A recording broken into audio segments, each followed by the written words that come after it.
Good afternoon, everybody. Thank you so much for joining me today.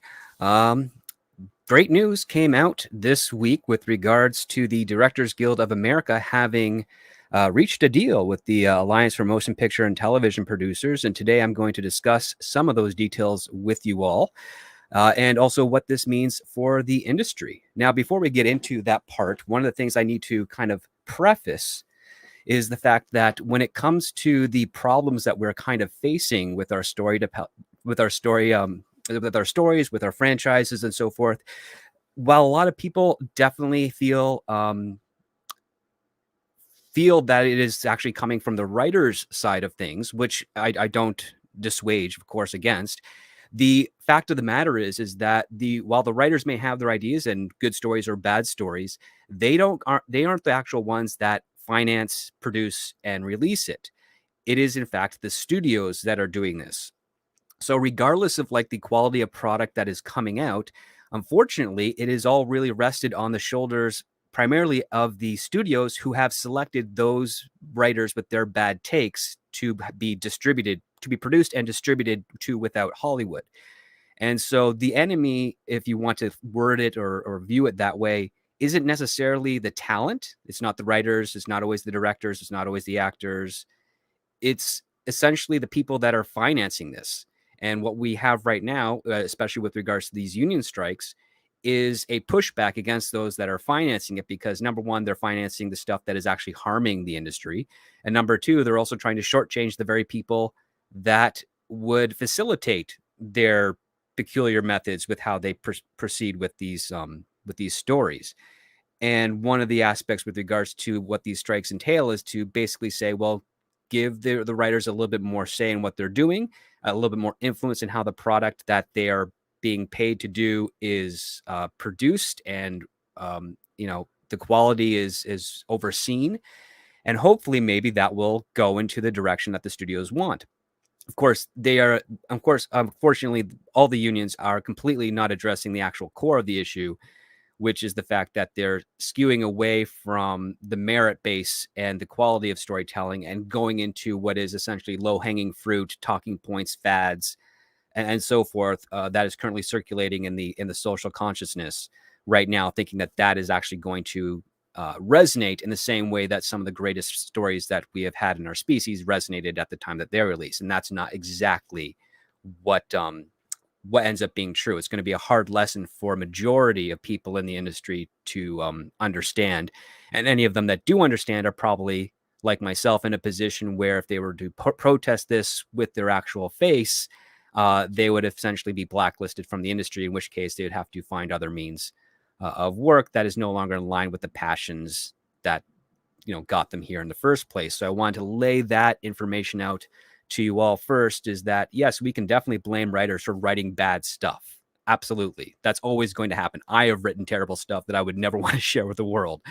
But at the end of the day, it's who buys it, who produces it, and who distributes it. That is really the problem here. And that is why we have the issues that we have. If Disney, when they purchased Star Wars, did not care about trying to manipulate it to market to girls or manipulate it to push any sorts of agenda, and just wanted to tell the best or have people come in with their best pitches and takes on how they would want to explore this universe, that would facilitate a very different perspective of how we would see those stories. But instead, the studio said, this is the stuff that we want to do. We will take the best pitches that fall in line with this, and then whoever we hire, we are going to tell them what they are to write, and we're going to make it produced that way. And that is essentially what the studios have been doing for the last 8 years or so, in a far more aggressive manner than has ever been done before.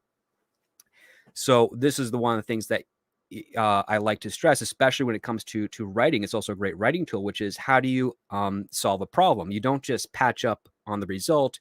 You want to work your way through the problem to find out, well, where's the source actually coming from? And not to get into any politics or conspiracy or anything of that nature, but the source is always going to be a lot more deeper than what you expect it to be.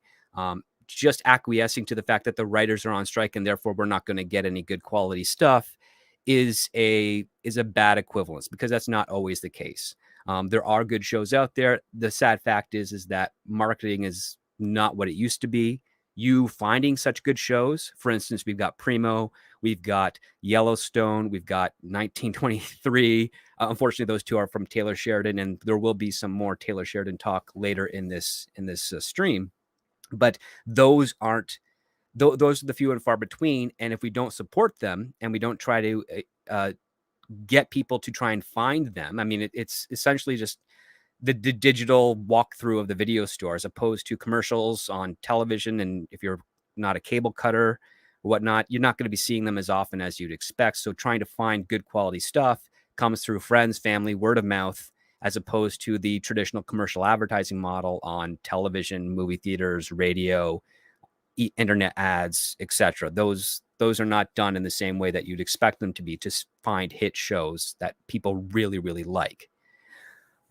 So that is a big problem. And unfortunately, the Guild has not addressed that. Neither the Directors Guild, nor the Writers Guild, nor even SAG, as far as I know, have addressed those things, which is that it is up to the studios, if they want these shows to be successful, to market them competitively to highlight the quality. And it also helps out essentially that if it's a good show and it runs well, the fans will show up, quoting Field of Dreams, if you build it, they will come. But if you don't build the marketing tools needed to share it, nobody's going to find it, nobody's going to see it, and then you're going to unfortunately be canceled. And there are some decent shows out there that were on the rise to becoming possibly good hits. At least they would have a decade ago with the older marketing strategy, but now they just kind of fall to the wayside and are quickly replaced. So with that being said, I kind of want to get into the fact that while we have this strike going on with the Writers Guild, and the Directors Guild have made a deal, which we'll get into momentarily, it's not going to actually start up the business again anytime soon, because the source of the content that is needed comes from the writers. And while you may suggest that, yes, well, we could use language-based generative AI to replace the writers, the one thing you have to remember is that it's going to be from the very people that hired the bad writers to begin with. So you're not going to get better stuff. You're going to get the same. It's like, if Kathleen Kennedy doesn't hire a writer to do whatever she wants to do with Ray, she is then going to go to an AI, put in the prompts that she wants, and get a Ray movie script pumped out for her. Is that better or worse or the same than her hiring a writer that's going to do the job for her? That's what you have to realize in this case. So remember, AI is not going to be a solution. It's definitely going to be a tool. I'm of the mind of pushing it to be more something like the Star Trek library computer and recall systems, the LCARs, because you can ask it questions that traditional searches on internet cannot really provide a coherent answer to. In fact, I've used it for math questions, not solving problems, just asking for what are math formulas that achieve X or Y type of thing. And then I always ask them to cite references, and I go for it. And it's a good search engine tool, but it's not a very good tool for writing. So with that being said, let's get into some of the details that have essentially are going to help the negotiation process for not just the actors with the Screen Actors Guild, but also with the writers as well, because a nice little aspect to what was negotiated with the directors does result around AI. So let's get into it here. So this is from Deadline. It says the Directors Guild reveals details of a tentative pact with studios and streamers. This is by Katie Kilkenny, and we'll get into the basic body of the agreement here in summary, and I'll go over the details with you because I have those available to me, and further explain what is going on here. So after revealing some early details about its tentative deal with studios and streamers on June 3rd, the Directors Guild of America has provided its members with a far more in-depth look at the pact reached during a writer's strike.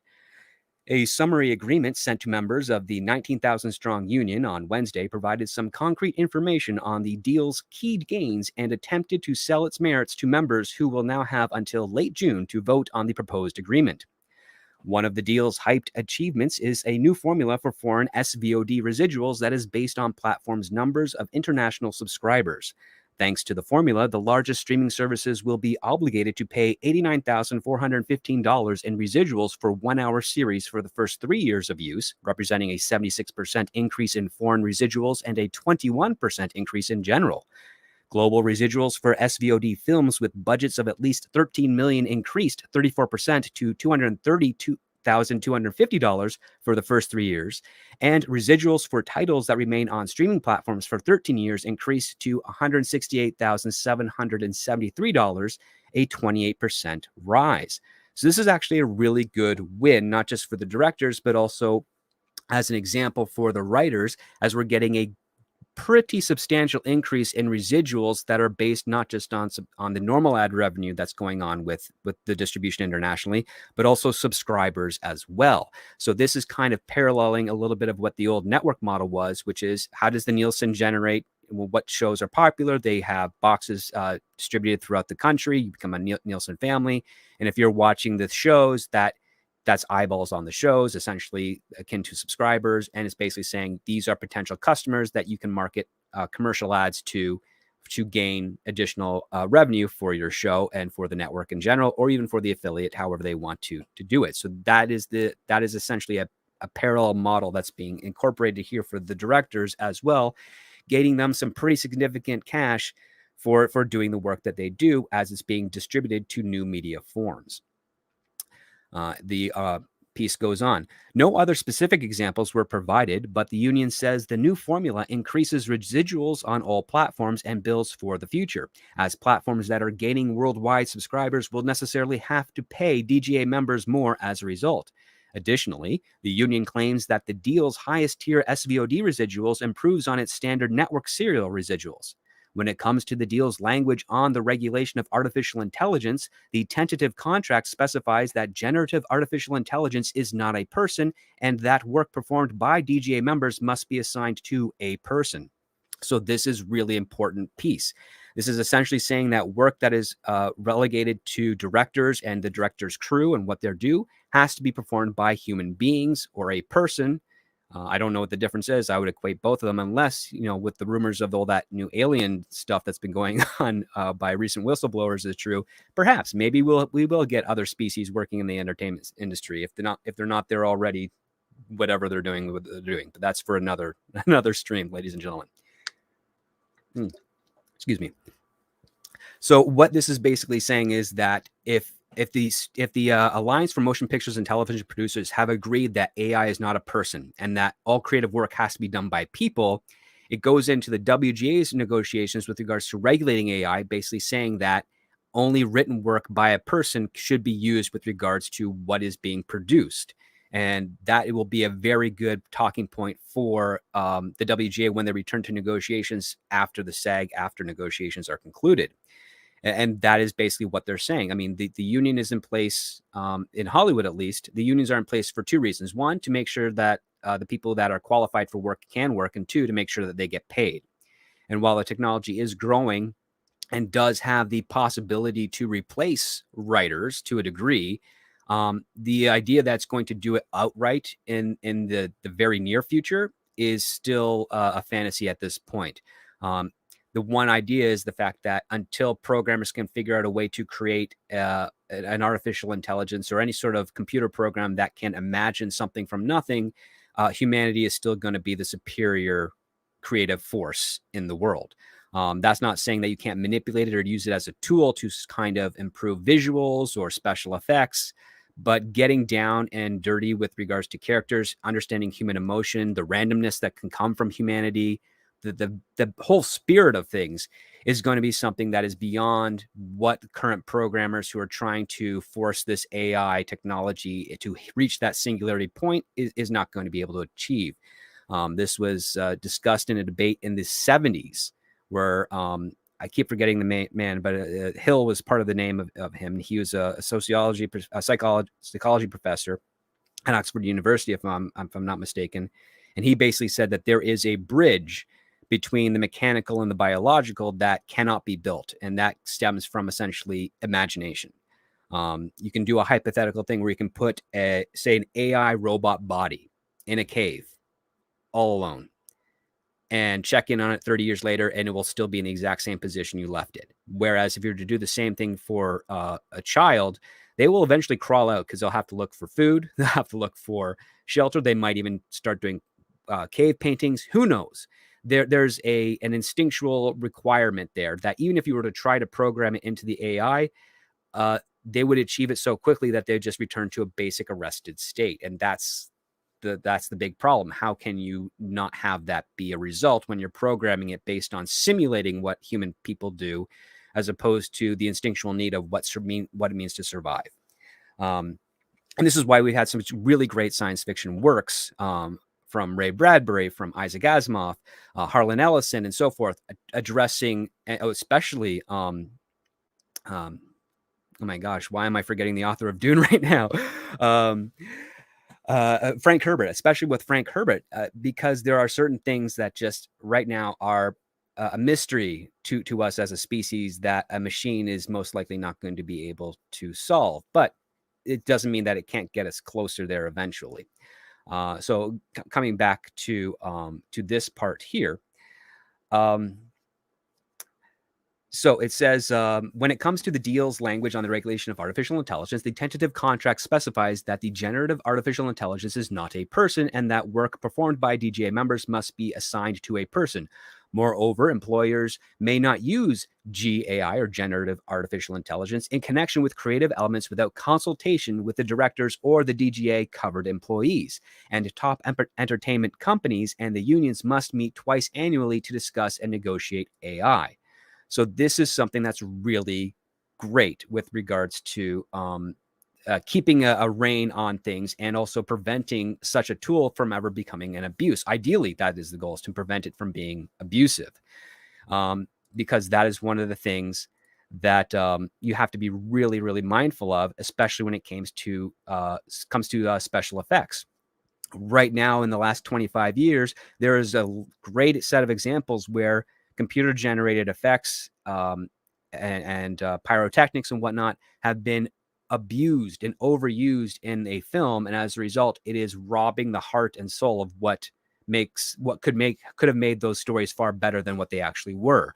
It really comes down to the fact that prior to this technology, you only had so much money to actually use for a set piece of this nature, and as a result, what your goal was is you knew your audience was going to love the explosions, the craziness, the chaos of the fight, or whatever type of set piece you had in mind.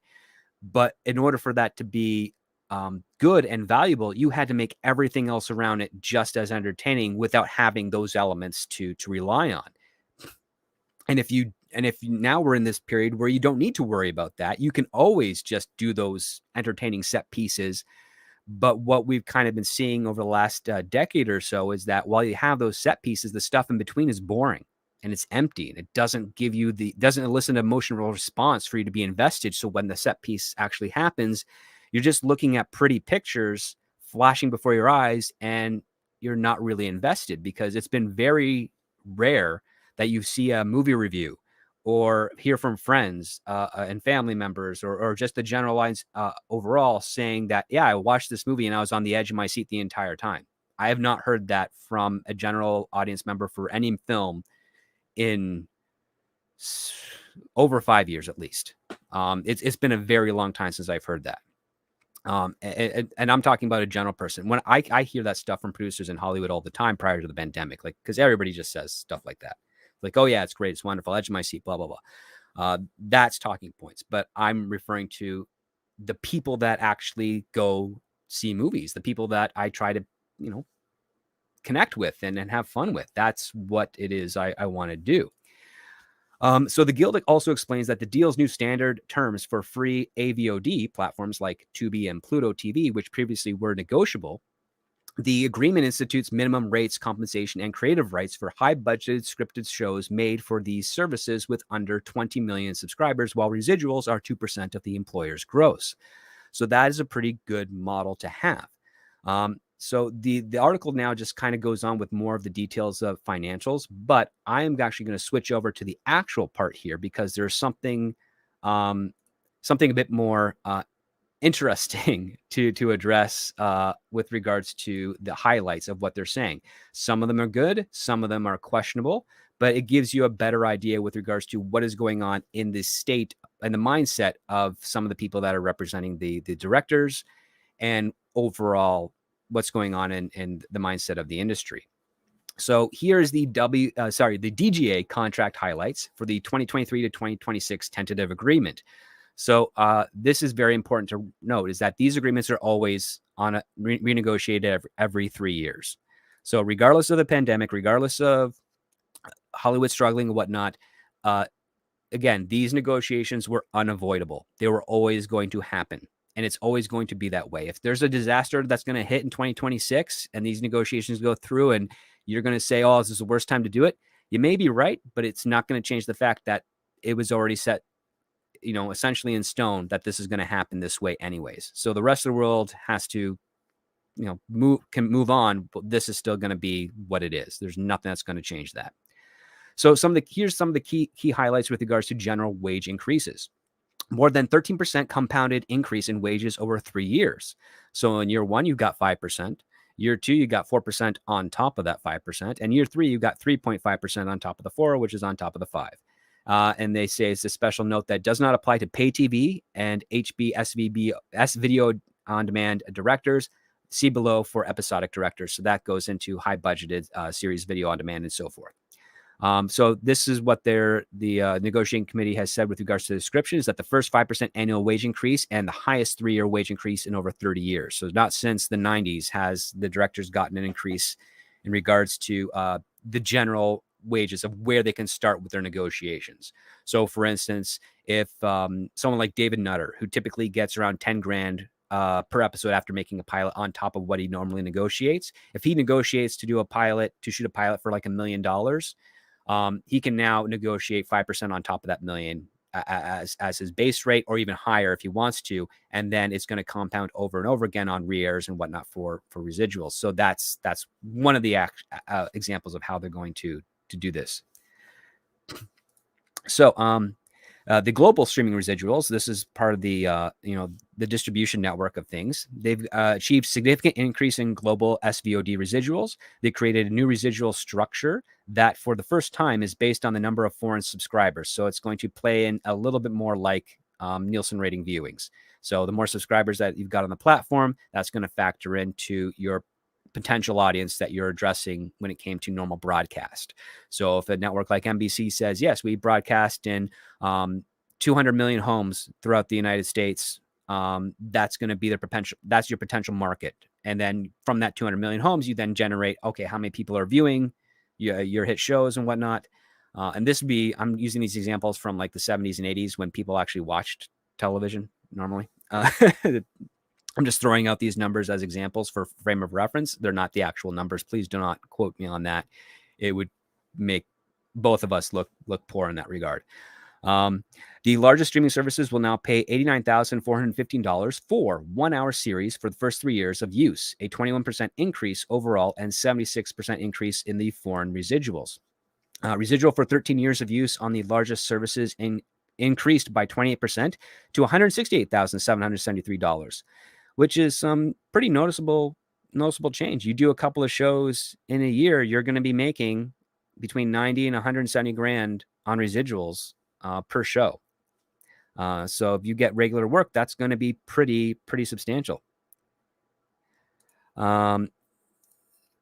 So what I want to do is I'm just going to go through the next set, and then I'm going to address some of your questions in the chat, and then we're going to go back on to the next part here.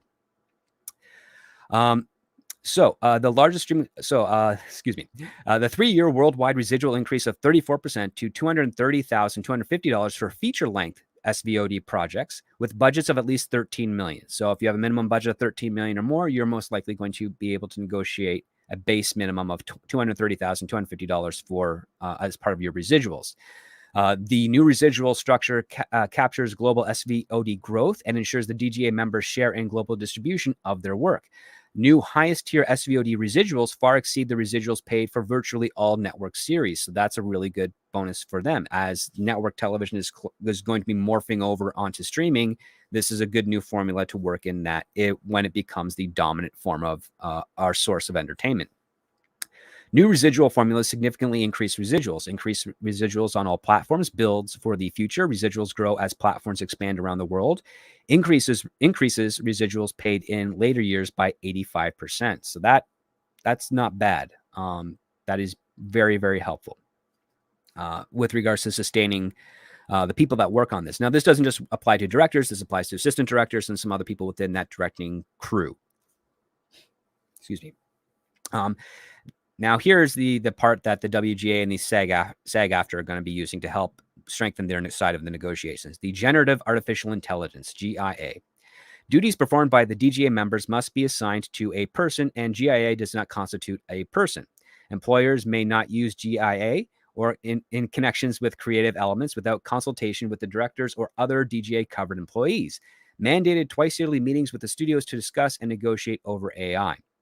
So this is one of the things that this would be one of the compromises that the DGA made with the AMPTP, which is the same thing that they proposed over for the WGA, which is that they wanted to have meetings with regards to how AI is going to be a technology used overall, not just within entertainment, but outside of entertainment. And I'm not against the negotiations and exploration of this. I'm only against the abuse of it and its intention to, and anyone's intention to try and have it replace human beings, because I think that is absolutely horrible. So the result of this ensures that the DGA members' jobs duties will not be replaced by or assigned to G.I.A. and created a formal structure for DGA to meet with the studios on how G.I.A.I. will be used in the future. So that is something pretty important to address. So before we get into the next stage of that, let's take a look to see what all of you are saying in the chat. We've got 73 of you watching. Wow, thank you so much for tuning in to listen to me pontificate about this, essentially. We have some interesting questions that I've been able to star here that I have to go in there. So we got Willie, the Monkey King. How are you doing, Willie? I appreciate your defense over at Film Threat. So we'll see how that proceeds for you. You say, I have to disagree with you on ChatGPT not being good at writing. My girlfriend used it for a presentation and me to punch it up, found it was really good. You may think it's good and it might work for maybe a formal presentation, but I have yet to see it write a coherent script that could actually compete with some of the more experienced writers in the industry. Just throwing that out there. That's just how it is.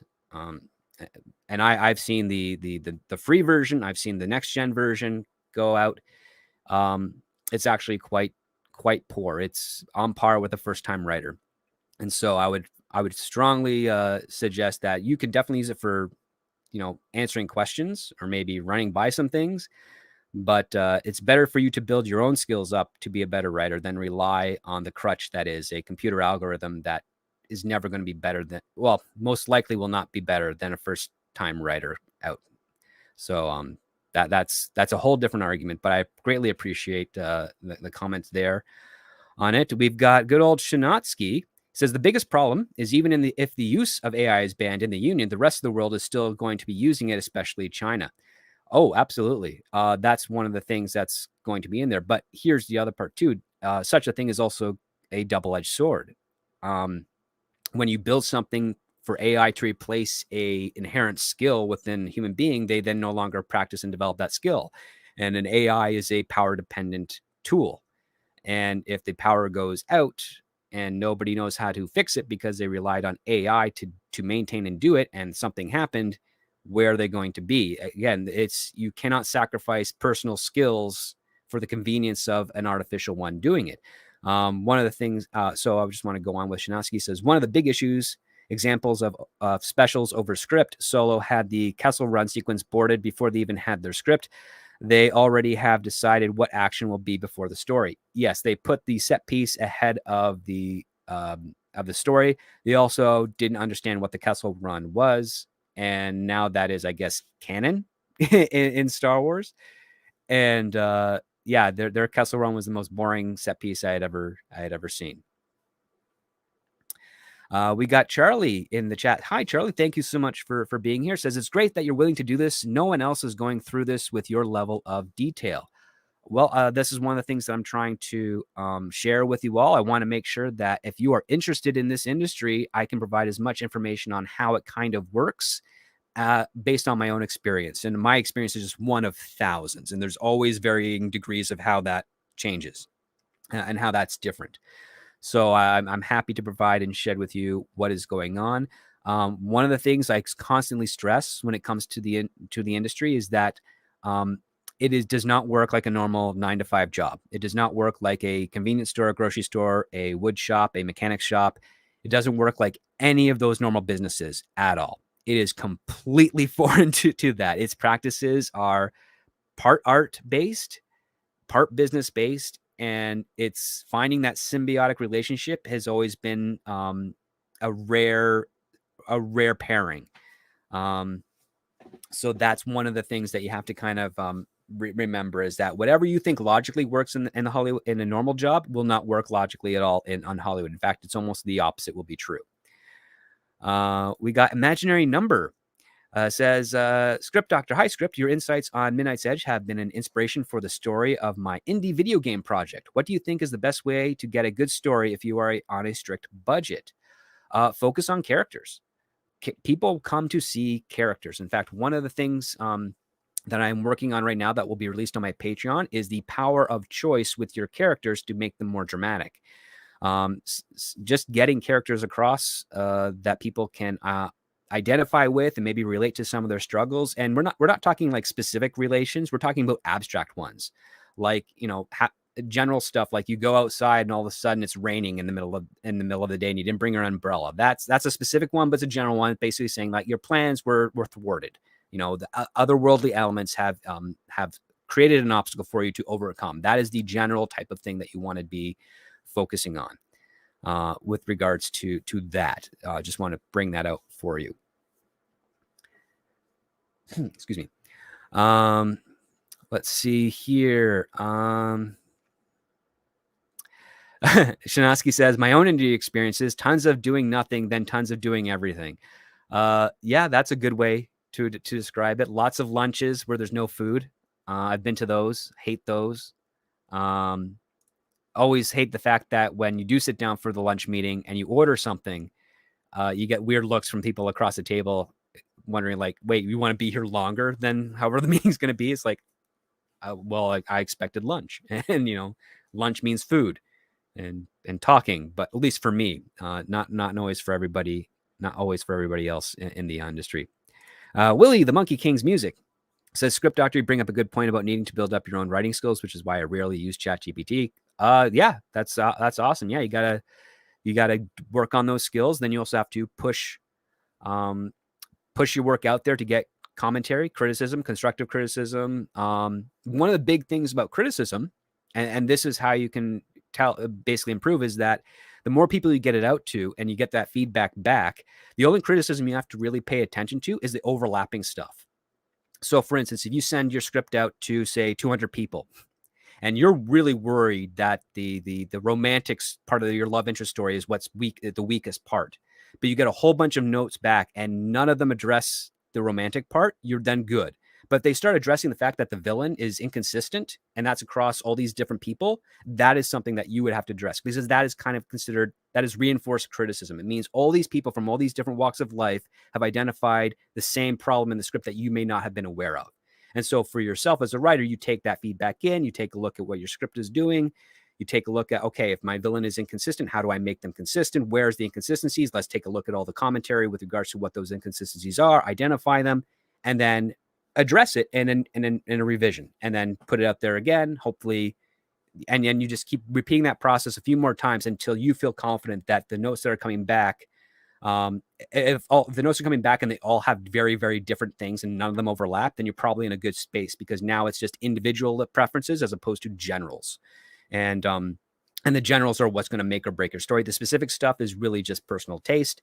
And that's kind of how you work your way up as a writer, because then you start identifying the things. You're like, oh, I can understand that the general audience are going to pick up on these types of things. So I know in the back of my mind, if I pay attention to those and address those beforehand, when I send it out there, I'm going to find more specific notes, and hopefully whatever the crossovers are going to identify a serious problem in the story that I can address and fix before it goes into production, as opposed to just, shrugging it off and saying, okay, yeah, well, I know better than my audience, and I'm just going to push that anyways. I always think that's not the best type of method to do. We've got the Seaman for $10. Thank you so much, the Seaman. Says, great topic. Thanks for covering it. In your opinion, you think there'll be a return to cheaper movies based on character and dialogue instead of CGI spectacles?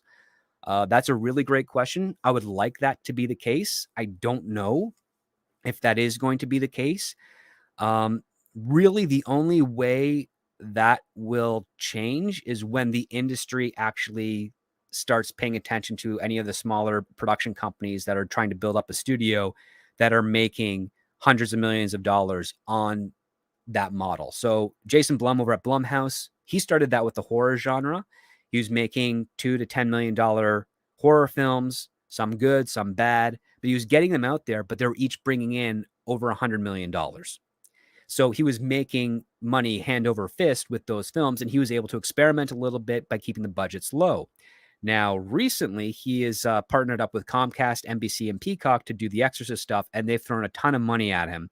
So it has to be a success in order for anyone to see profit. But when you throw that much money around, instead of like controlling what is being spent and focusing on what is most important to maximize your return and your investment with your audience, you're never going to really make that unless it's a fluke. And those flukes do happen. But overall, with how much money is being spent in Hollywood and how much is being brought back, it's always been this formula of only a handful of films every year are ever going to be profitable at best to pay for all the failures that were put out previously. And the fact that some of those bigger tentpole films are so expensive to produce, it really cuts into all the other profits that they could be making, that could be used to pay off any of the smaller budgeted failures. So eventually, they will have to go down that road.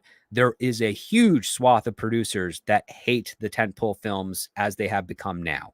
They are of the mindset that the best type of tentpole films are between $60 and $120 million budgets. Oh, excuse me again. I'm so sorry. I was out earlier today, and metabolism's overworking me right now. So they just want to get back to a more fiscally responsible budget, because the other part too, and this is kind of the double-edged sword of censorship and conservatism, is that sometimes the more restrictions you put on yourself force you to focus on the things that aren't restricted, to be more creative in that area, or to be more creative to work around those restrictions, because nothing helps further the idea of storytelling and whatnot than the necessity. And for a long time, like, we had some great comedies and some great jokes that were talking around the dirty language that would normally have been done as a straightforward thing. Like, networks were saying you don't want to say these bad words on television. So how do you get around doing that? Well, you find other words that mean the same thing, and you thread them together to get your joke across, and it ends up becoming a memorable or quotable line.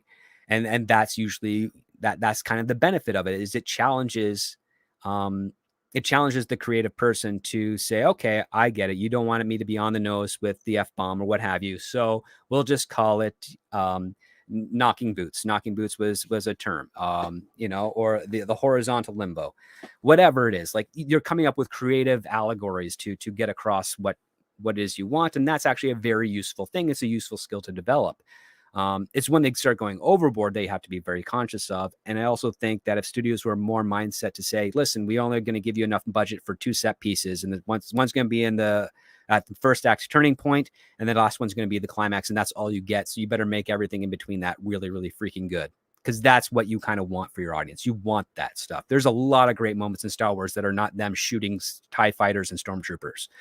And there's a reason for that. And there's a reason the fact that George Lucas had to share his earlier draft with his script to all of his friends for rewrites and polishes, because he did not write that on his own, even though he retains sole credit for writing it. Scorsese, Spielberg, Coppola, um, all those guys, they all took a crack at it, gave him notes, helped him out to refine it to make Star Wars what it was. And there's a reason why he's very good friends with them and helped produce some of their stuff and help get them financing and help them with their journeys as they went on. So thank you, C-Man, for that $10. Greatly appreciated. So we'll get see if I can catch up here with the chat going on here. Shinatsky says, reading the right material on writing is also important. Joe Michael Straczynski's book on film and TV writing really helped me. Yeah, he's pretty good.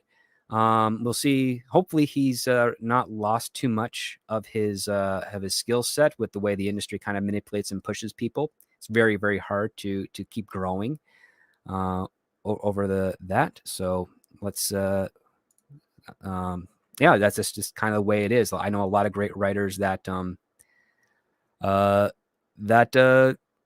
of just end up phoning it in over time. They think that they're so good that they can do no wrong. They misappropriate their brand, which is a common aspect in Hollywood, where they're trying to create brands and franchises, and they're trying to make sure that they are basically critic proof and failure proof, and that's not possible.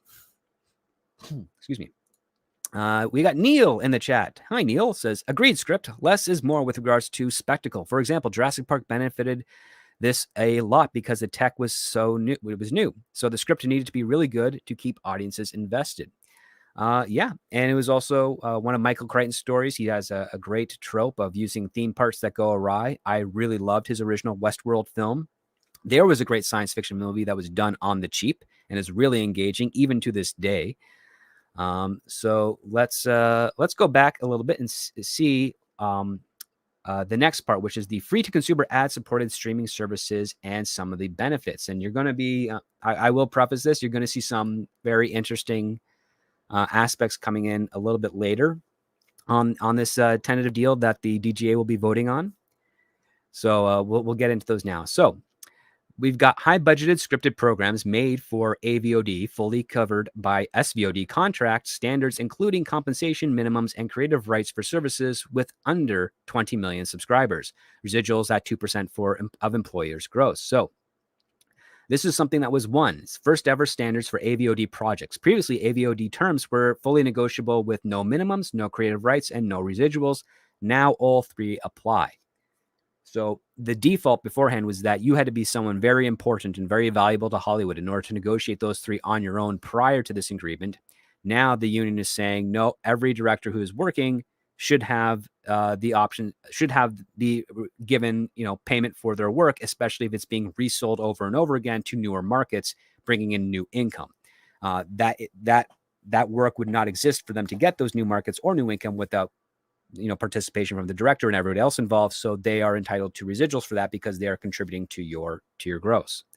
So residuals will be shared by directors and directorial team members. So that just means that whatever pool of that residual comes in, it will be appropriately given to those people that participated in it. Overall, it's not a shared set. It's basically like, oh, this is how much this comes in. This a dollar amount goes to directors. Oh, this is how much this comes in. This dollar amount goes to assistant directors. Whatever.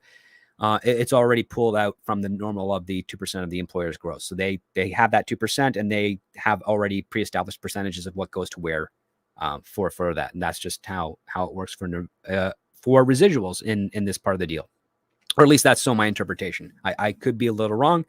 Again, I am not a director. I've never been a director. I am a screenwriter. And while I do hear lots of details about this stuff from directors, I am by far no way an expert. Next, we have the benefits and holidays. This one I understood a little bit with regards to benefits. Holidays is a little interesting, but let's dive into it. So we have pension and health. For theatrical and long-form TV and limited series, $25,000 to $50,000 increase per project for the salary caps under which employers are required to contribute to members' pensions. Right to apply up to 0.5% of wage increase into the health or pensions plans in years 2 or 3. Then we have parental leave. New parental leave benefits starting in year 3, funded by dedicated employer contributions. Then for holidays, they've added Juneteenth as a holiday. Which I don't understand. I don't know what that is. And I apologize for my ignorance on that, but at the same time, holidays are being made up anyways over the last 20 years, at least in my lifetime. I've come to know a couple of new holidays, Family Day being one of them, especially up here in Canada. I thought that was kind of weird. I think there's another one like on the late in September, which was just made up as well. Part of me thinks that they're used as kind of a disingenuous acknowledgement of something, as opposed to something that was actually very important. Like I would say Memorial Day, Veterans Day, those are important things because they're significant. That's when everybody kind of united for this common cause and whatnot. But yeah, I don't know. I don't know the details of that, and I apologize for my ignorance on that. But at the same time, I feel it's kind of weird because Juneteenth doesn't feel like a word to me. Okay, so next we have so what does this mean? So ensures additional funding to further strengthen the health and pension plans so they can continue to meet the promises made to members. It establishes first ever parental leave benefit under the DGA agreement to allow parents to take a paid leave within 1 year of the birth, adoption, or placement of their child. Specific benefits to be developed by the DGA help plan trustees. So that goes to the next part. Then we get into safety. Now, I remember this being a very strong talking point with regards to sets, because there have been a number of accidents on television and film over the past 3 years, and even a little bit earlier. That was never quite addressed. So now they're getting more into that here. So they wanted to expand safety training for all DGA categories under the BA and FLTTA, including a new safety training for directors. Now, I'm not familiar with the BA or FLTTA myself personally. I don't think I may have come across them in certain other, training stuff, but it's been so long. For the pandemic, I didn't get to do much work over the years, at least not on site for any of that stuff. So it's a little rusty on my end. So I apologize for that. Next, we have the Safety Officer Risk Assessment Pilot Program in New York, Georgia, aligned with the California legislation. And then we have another one, which is kind of an unwritten rule, but it's nice that they actually got this in writing for the first time, which is the ban of live ammunition on production with limited exceptions. So yeah, this has actually kind of been an already staple, especially through IATSE, if I'm not mistaken, and also general prop masters and departments. They have always basically said, we do not want live ammunition ever on set in any way, shape, or form. They also have specific regulations with regards to special effect rounds, including blanks or compressed air, smoke, all that type of stuff. I remember when I was working in props in between writing gigs, the amount of training that we went through and the safety protocols required were incredibly expensive. But this is not DGA mandated. This is within the union for props, scripts, IATSE, Best Boys, Teamsters, all that type of stuff. It was nuts, but it was also very worthwhile. It essentially basically says that whatever the most dangerous thing on set is, every single thing around it has to be considered equally as dangerous. So if there is a gun without a bullet on set, without any ammunition on set, it's still to be treated dangerously. But if there's also a knife, or whether it's a butter knife or a serrated edge or anything of that nature, you have to treat it like it's the most dangerous thing there. So if the gun is most dangerous, you have to treat the knife like it's a gun, and so forth. And if it's chopsticks that are just going to be used in a dinner scene, but there's also a gun involved in that, you treat the chopsticks as dangerous as they would be a gun. That's how it works. If there's a nuclear warhead being used as a prop on set, you would then treat the gun as you would a nuclear warhead. Be incredibly, that's just the way it is. Whatever the most dangerous thing is, that is the minimum standards that are used for everything else that falls underneath it, even if it's not as dangerous from your opinion. It doesn't matter. That is what's most dangerous. And that's how it is. And that's usually how it has been there. With regards to the results of the safety, it says it elevates the importance of set safety, including additional courses for all DGA teams. So this might be a little bit of an extra add-on to a cottage industry, because there's going to be coming up with new things that are probably not dangerous, but will fall under this category for those people to have jobs, which I'm going to question if it comes up in anything that I am going to be working on in the future. We have introduction of safety model based on global best practices already used in the UK and Australia with qualified safety officers on production implementing a written safety plan. So this is going to be a case-by-case basis for each production, but it's also going to be stemming from whatever foundations are made from the UK and Australia. And then, of course, it says it's the first contract to ban live ammunition in the DGA, which should be a default. Should have been it's actually, I think it was almost basically an unwritten rule for at least since the 80s. But then again, this only works for unionized productions. This has nothing to do with independent stuff. There's a lot of stuff on independents that don't use unions. So again, that it doesn't prevent these things from going awry on an independently produced film that is not associated with any of the union members or is working outside of the union.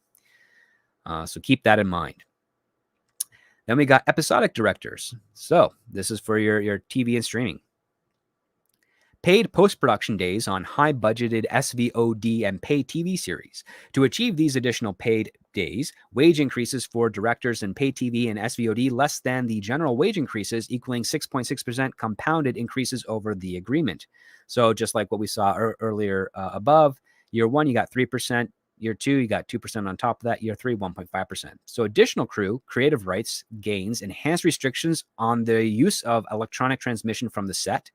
Directors to receive digital copies of their episodes. This is for their reels, so they can put together their most latest stuff as a sizzle and use it to help gain financing with studios or independent financiers for whatever projects they want to do in the future to showcase their talent and skill.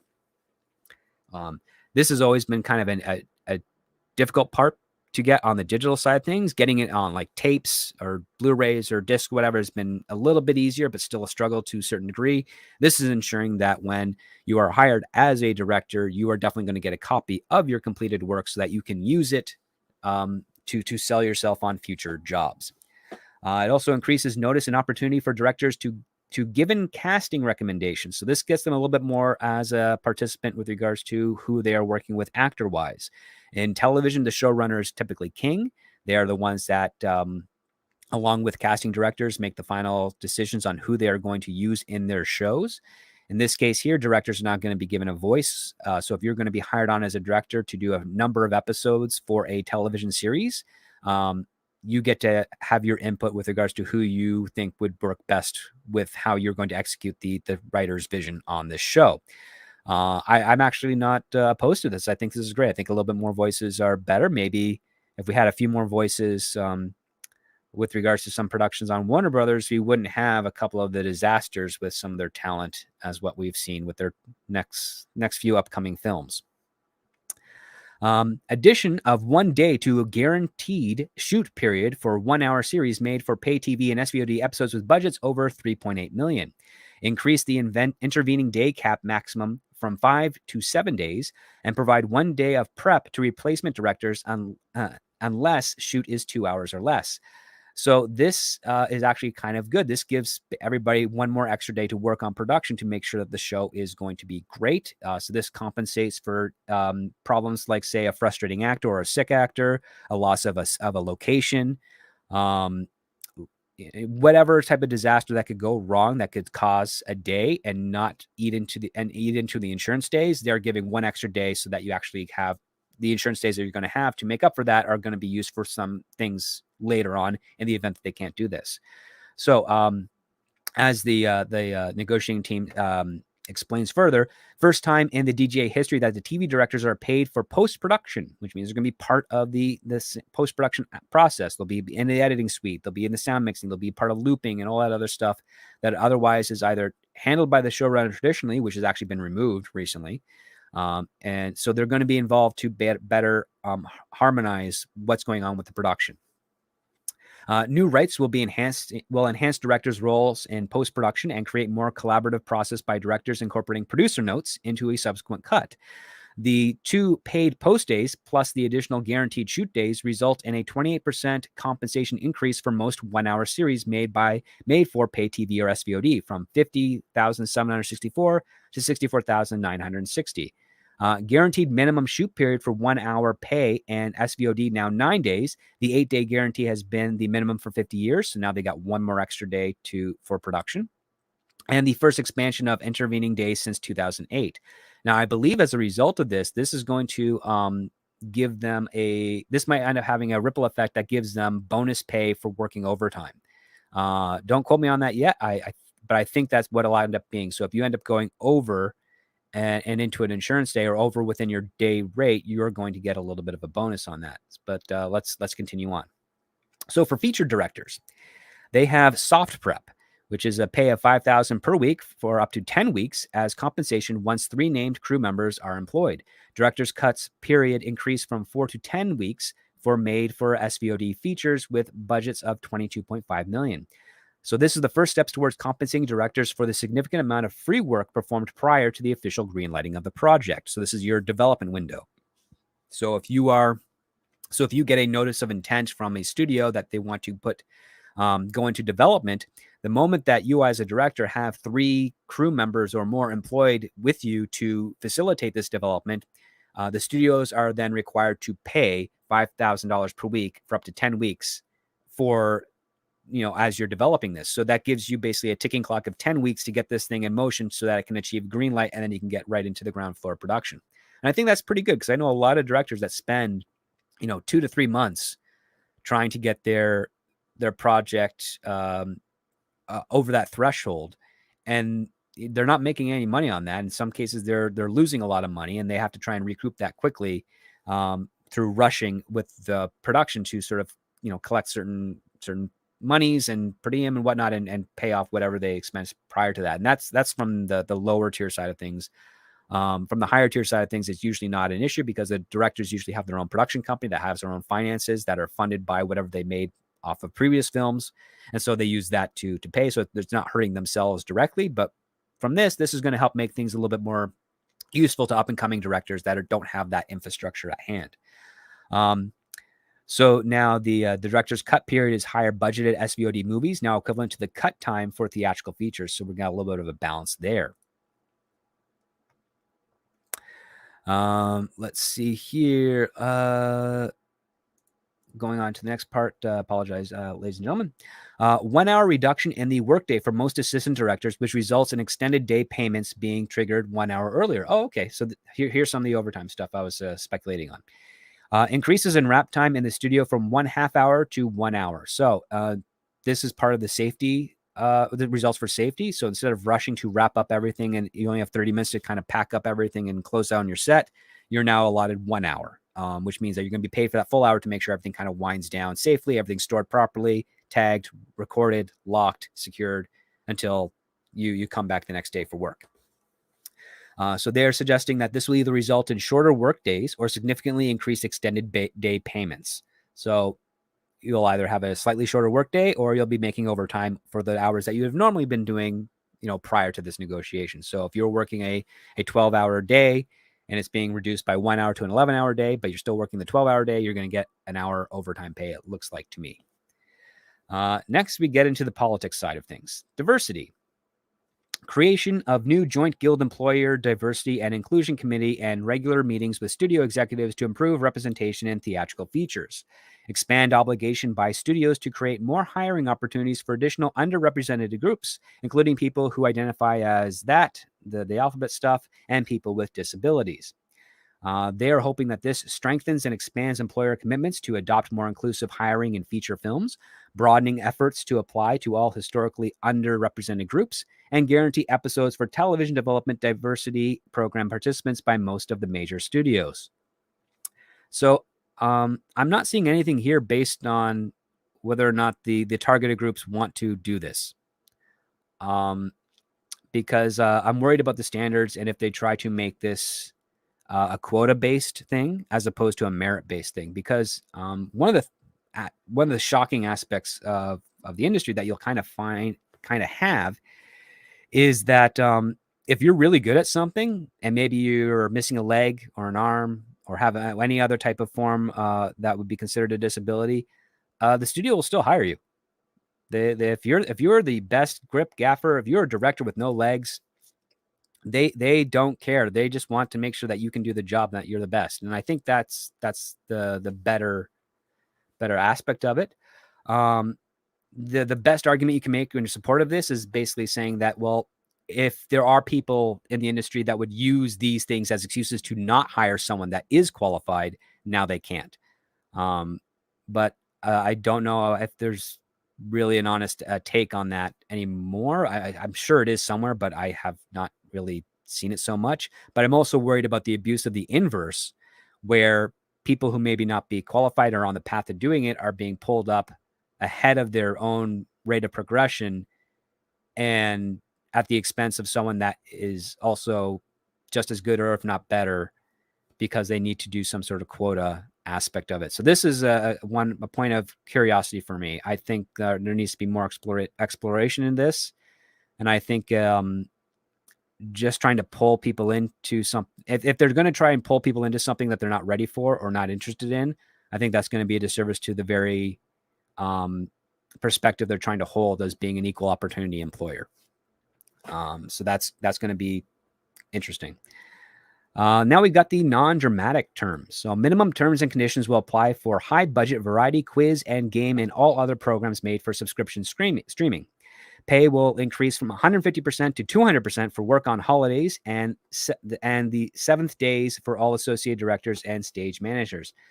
Oh, so this is why they wanted to get Juneteenth in there. They want an extra day where they can get 150 to 200% work if they work on that day. Okay, now we see it. Now we see it. So the negotiating team said this establishes for the first time terms for these unscripted programs when made for SVOD services, and significantly increases the number of the programs that will now pay residuals. Residuals will be shared by directors and directorial team members.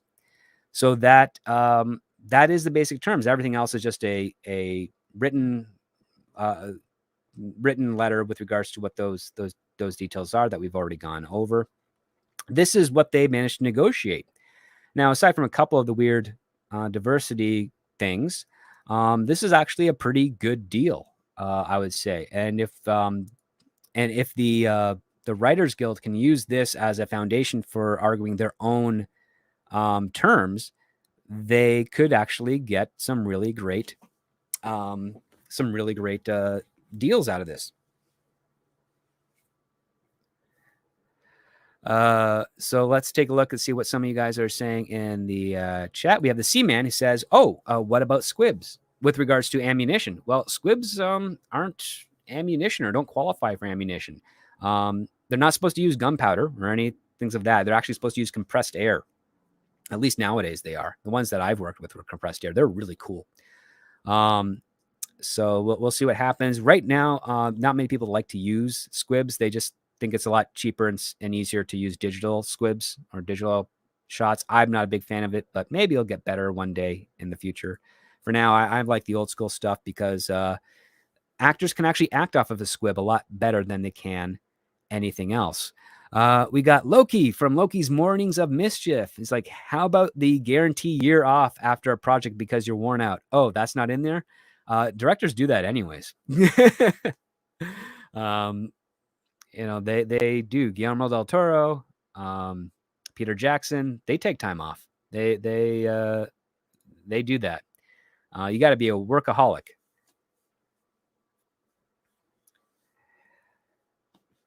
So we have Shinatsky says, from Cameron, both on stream and talking to me, they'll just hire tokens, let them do nothing and get rid of them. You need to change people's minds, not the mandates. I agree. I actually had a great friend who was a really good writer who was hired because of this, and they wouldn't let him do anything. And he ended up just taking off. He left the industry. He's writing some stuff in another medium right now, which is great for him, but it's really sad because he was really, really good. He got this great opportunity in Canada for a show. And he was just there to be in the room when other executives came by or when reporters came by to take pictures of the writing team. And it was really, really, really painful for him. And it was tragic for me as well, because I was going up for the job at the same time. He got it, which I think he deserved because he is a better writer than I am. But when you find out that that's how he was treated, it's like, man, I wouldn't want to work with those people ever. And I haven't, and I'm glad I haven't. So this is not bad for the industry. This is good for the directors to a degree. Unfortunately, it does highlight one of the flaws with their mentality with regards to the virtual signaling of that, and claiming people are victims when they might actually not be or might not feel that way, which I'm not a big fan of. But how does this reflect with regards to SAG-AFTRA? So, Deadline had a report that came out a couple days ago that the SAG-AFTRA members overwhelmingly approve of strike authorization. So they have voted overwhelmingly to authorize a strike if upcoming contract talks fail to produce a satisfactory agreement by June 30th, which is only a few weeks away.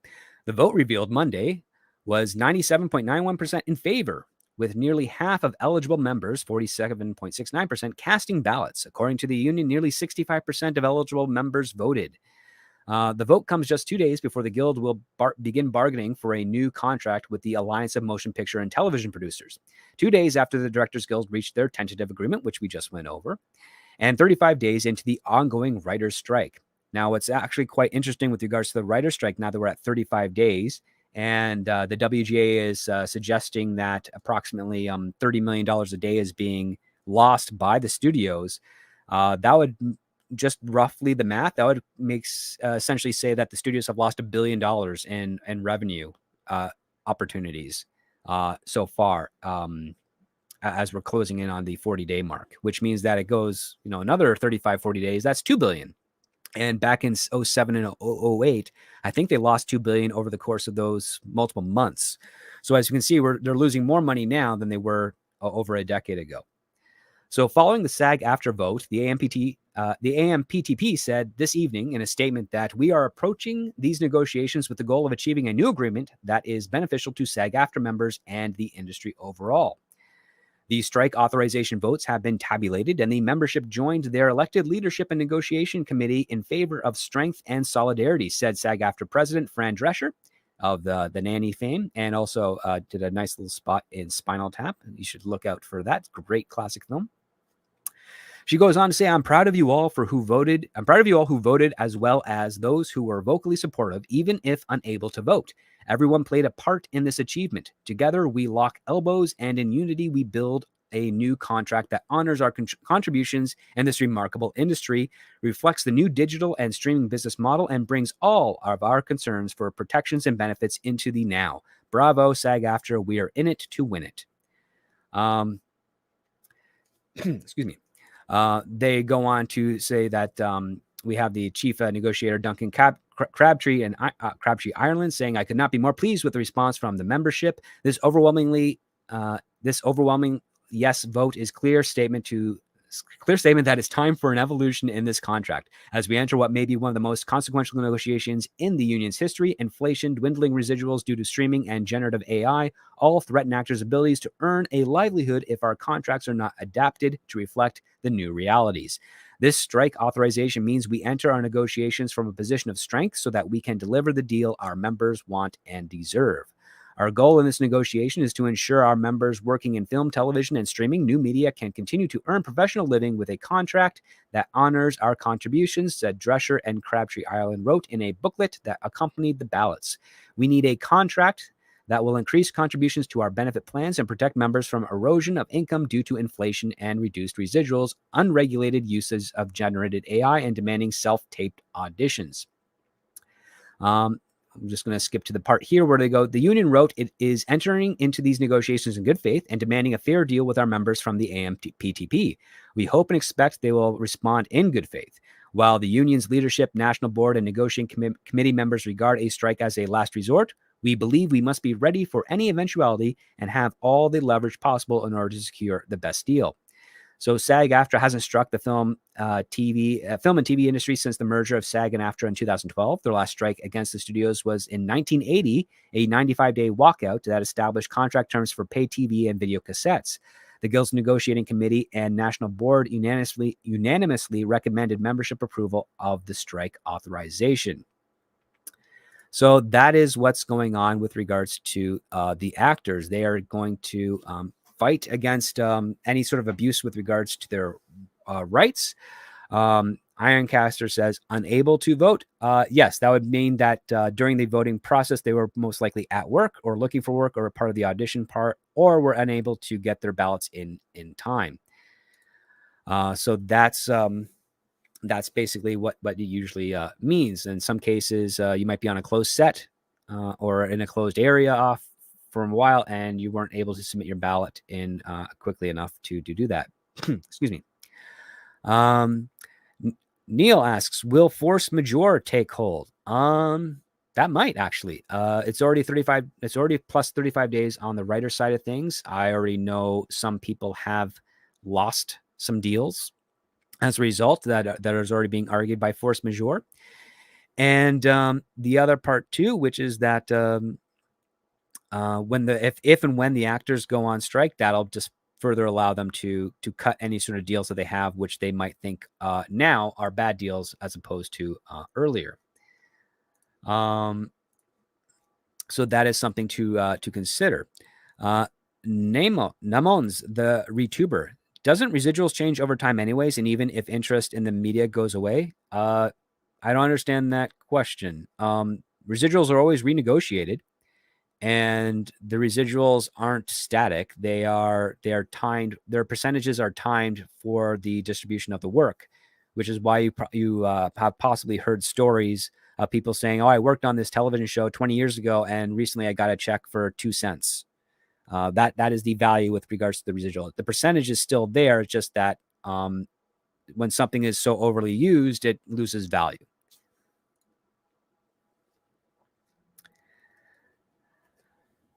So that's what it really is. So what they want to do is they want to protect the concept of the residuals with regards to the new platforms that are being done. Right now, with regards to streaming and digital media distribution, the residuals are not meeting the standards with regards to the parallel on network. So for instance, you could do a television show as an actor on, say, NBC, and you will end up getting several $1,000s as part of your residuals. However, if you're doing the same television show and is on Netflix, your residual is probably going to be $500. And so the protection of that is based on the fact that while the model isn't really different from, or isn't supposed to be different from streaming to network, the streamers are taking it as a different approach as opposed to what the network is doing. So that is why they need to be into protected, because a streaming model is streaming's becoming more and more prolific. It is becoming more and more accessible to people, which means they're getting more and more eyes on it compared to the network. And so as a result, the streamers should be compensating fairly with regards to that model, as opposed to just trying to, what Netflix is essentially doing. Netflix is kind of fake, is the best way I can kind of determine it.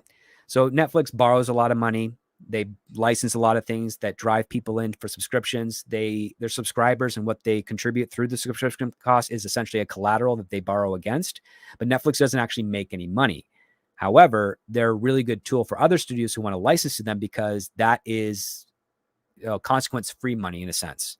If I'm licensing it to someone that doesn't really have money, but they're able to pay me, I don't have to worry about them in the future if they live or not, if their business survives or not. I've already got my money off of that. And if they do go under, I still retain the rights of the thing I licensed them to, and I can then still make money off of that licensed product. That's kind of what Netflix is in relationship to the studios right now.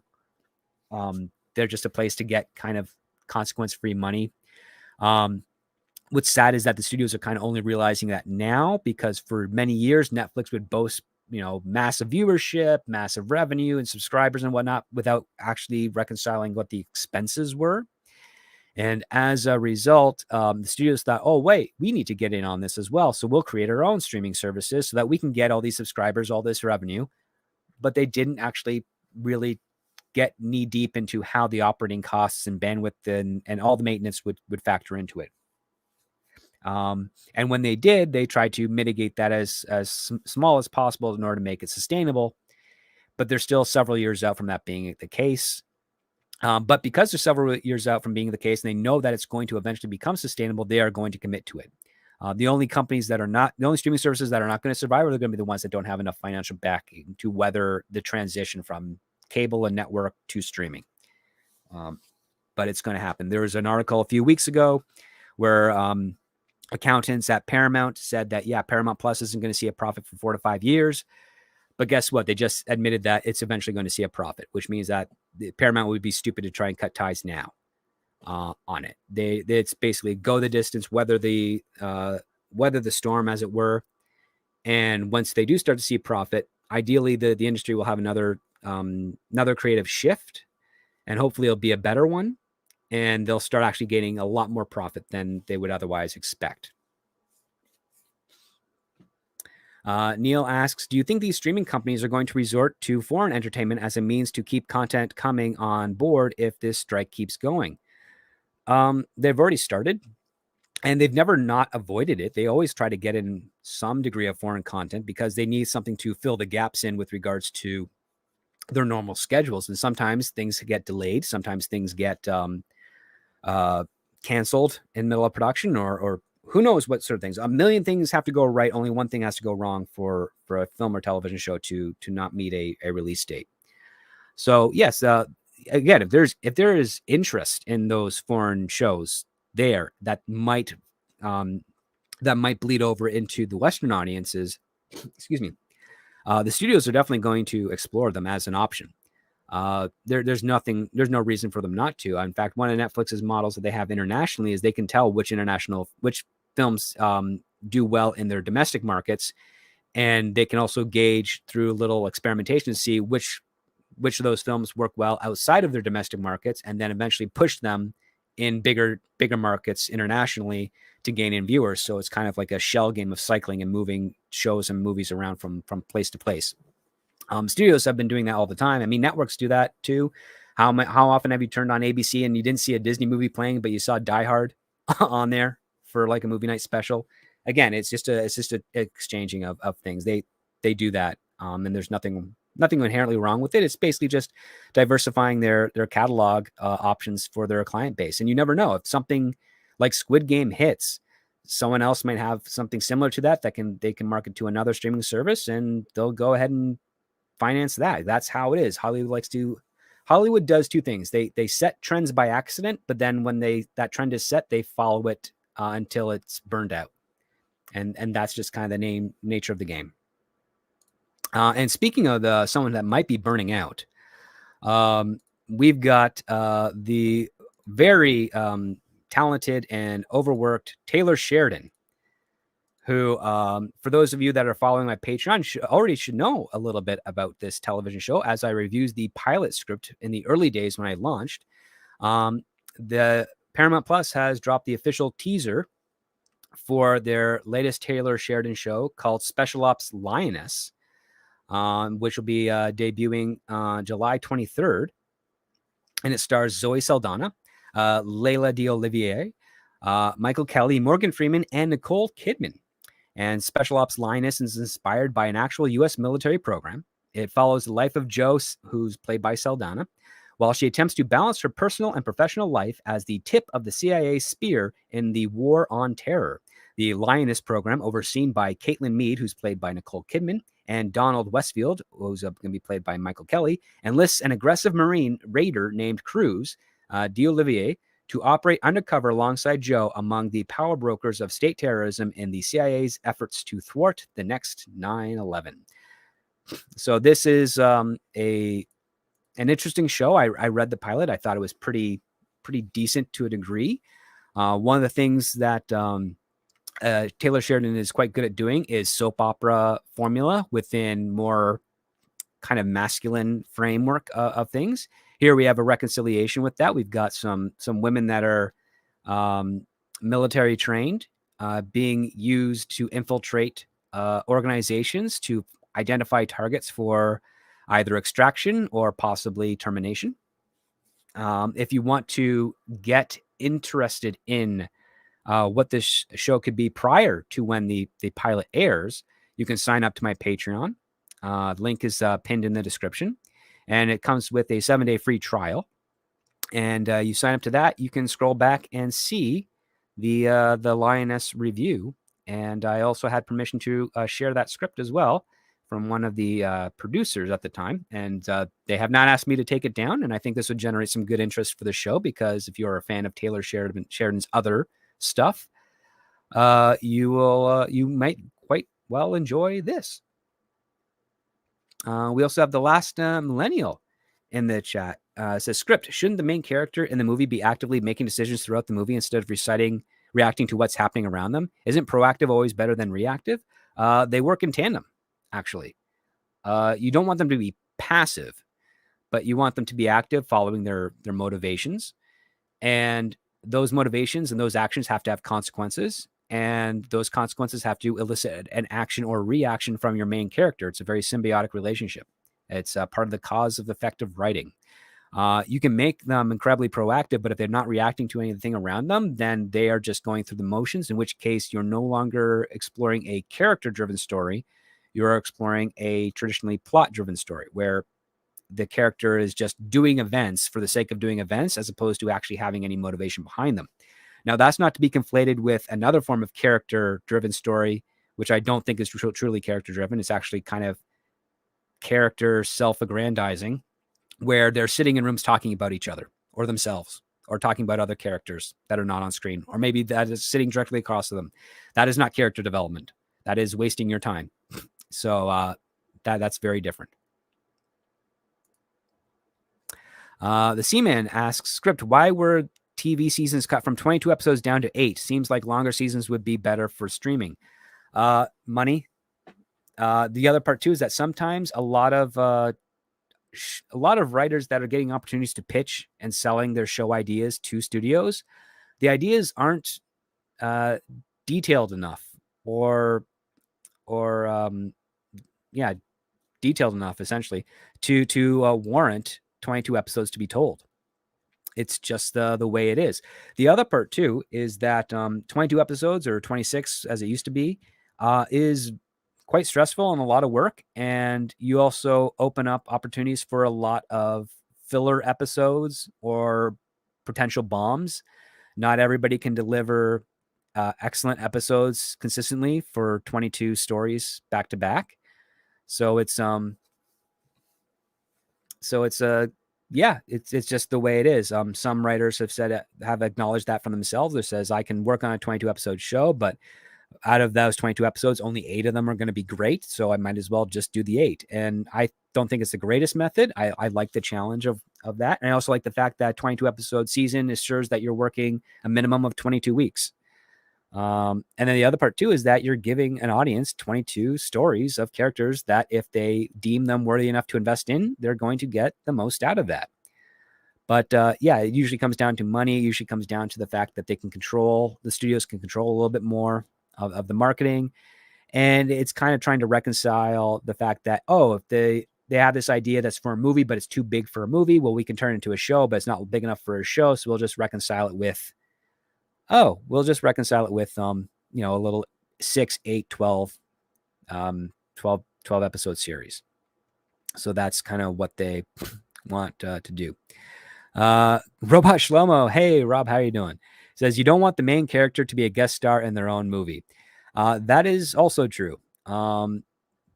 It's a conflation of what it is. That's one of the things that has to be kind of worked on and addressed in some areas. It's part of what I see with producers and some other studio execs, where they know they can get the movie made with a certain figure leading the charge, but they really want to tell a movie about this other character, and so they circumvent that.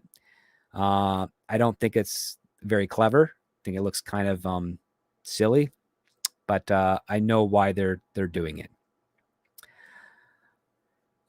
Says Cathu on I don't know how to pronounce that, but Cathu says, I'm interested, but it's Paramount streaming service, and there is Kurtzman lingering around there like a sewer troll. Well, this is the benefit with regards to the streaming stuff, is that there's very specific numbers going to those shows, and all of Taylor Sheridan's shows on Paramount Plus are supposedly getting far superior levels of ratings compared to anything that Kurtzman is doing. And that's going to be very reflective on him. So that's just the way it is. The Seaman says, Script Doctor, if advertisers come back into streaming, won't they demand longer seasons, aka more ads? That is the goal. That is some of the things that I am really hoping for in the future. I would love streaming to be back on the network model of ad revenue with commercial breaks and whatnot. I think would be absolutely fantastic for the industry, and it also filter out a lot of the garbage that we've already seen, because if advertisers aren't wanting to pay for commercials on it, the show gets canceled. And that's just kind of what it is. So yeah, that's what I think that model is going to be the future.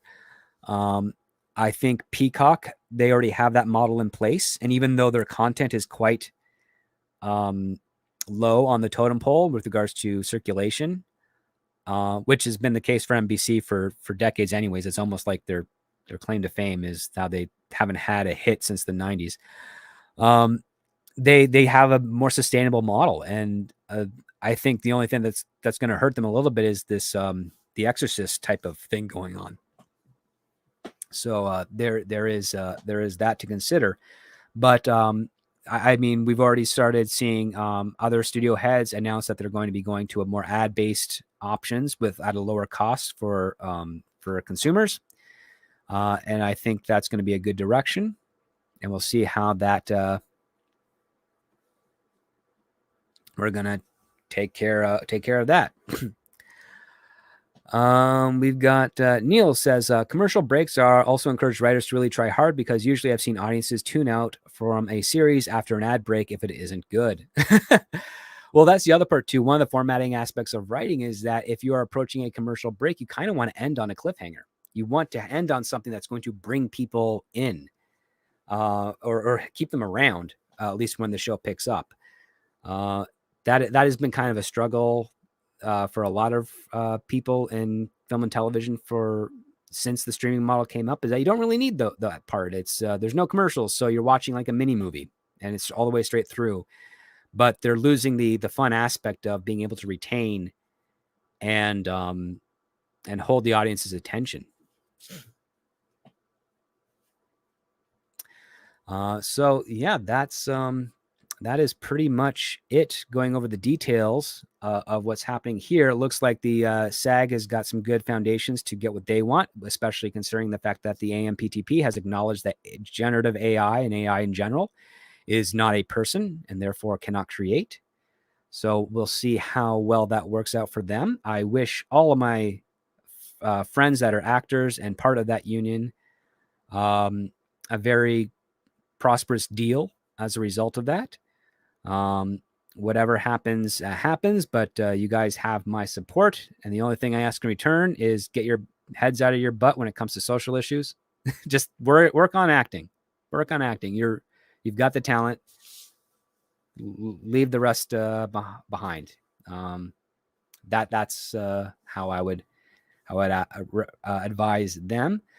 So with that being said, let me just see here what is going on. We've got good old Polly at Latino Slant, who has started his little stream with regards to Blue Beetle and Ahsoka and Star Wars. So I'm going to put that link in the chat, and I strongly request that you head on over there, show him some support. He is a great guy and a fun commentator on reviews and films. I'm just putting that in the chat here. So yeah, head on over, tell them the Script Doctor sent you, and thank you so much for hanging out with me for this time. I was only planning to go for an hour, but you had some great notes in the chat, and wanted to get those addressed. So made it a solid 90 minutes here. Thank you so much, everybody, for sticking with me for this as we go and explore what these union deals and what it means to write, and what it means with regards to the studios and how they are going to be using this technology as it is coming into its current generation. Hopefully these deals will work well. Hopefully they will keep the human spirit alive, and hopefully we'll get a little bit of cleaning house from some of the garbage that has been plaguing the industry as a result. And we can all get back to work writing stories that you as the audience are going to be impressed with and enjoy and want to share with your friends and family. So have a great rest of the day. And if I don't see you the rest of the week, and never forget, it all starts with the script.